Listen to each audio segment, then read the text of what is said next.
சரி, இந்த நாள் ஆண்டவர் எனக்கு என்ன சொல்லுகிறாருன்னா, 2 தெசலோனிக்கேயர் 3ஆம் அதிகாரம் 3வது வசனம். கர்த்தரோ உண்மை உள்ளவர், அவர் உங்களை ஸ்திரப்படுத்தி தீமை நின்று விலக்கி காத்து கொள்ளுவார்.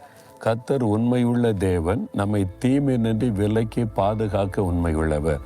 ஏதோ ஒரு தீங்கு உங்களை சூழ்ந்திருக்கலாம். பொல்லாத மனிதர்கள், தீங்கு செய்கிற மக்கள், நீங்கள் வசிக்கிற இடத்துல, வேலை செய்கிற இடத்துல, பிஸ்னஸ் செய்கிற இடத்துல, ஊழியம் செய்கிற இடத்துல இருக்கலாம்.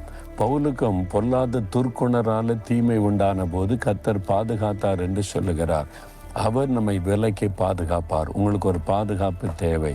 பொல்லாத மனிதர்கள், பொறாமை கொண்ட மக்கள், அவங்ககிட்ட இருந்து நீங்கள் பாதுகாக்கப்பட வேண்டும் என்ற சூழ்நிலையில் இருக்கிறீங்க. ஆண்டவர் உண்மையுள்ளவர், உங்களை பாதுகாப்பார்.